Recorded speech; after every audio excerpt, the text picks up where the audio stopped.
తాజాంశాన్ని చూస్తున్నాం. రాష్ట్రంలో 2026 వరకు శాసనసభ స్థానాల పెంపు అవకాశం లేదని కేంద్ర హోంశాఖ తేల్చి చెప్పింది.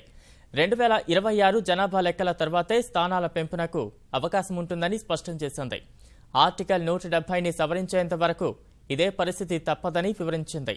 శాసనసభ స్థానాల పెంపు గురించి అడిగిన ఏపీ ఎంపీ టీజీ వెంకటేష్ అడిగిన ప్రశ్నకు హోంశాఖ లిఖితపూర్వకంగా ఈ మేరకు వివరణ ఇచ్చింది.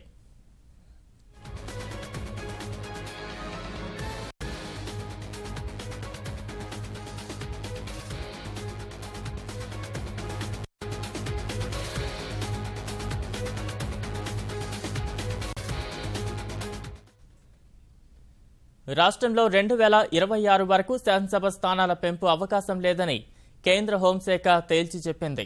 2026 జనాభా లెక్కల తర్వాతే స్థానాల పెంపునకు అవకాశం ఉంటుందని స్పష్టం చేసింది. ఆర్టికల్ 170ని సవరించేంత వరకు ఇదే పరిస్థితి తప్పదని వివరించింది. శాసనసభ స్థానాల పెంపు గురించి అడిగిన ఏపీ ఎంపీ టీజీ వెంకటేష్ అడిగిన ప్రశ్నకు హోంశాఖ లిఖితపూర్వకంగా ఈ మేరకు వివరణ ఇచ్చింది.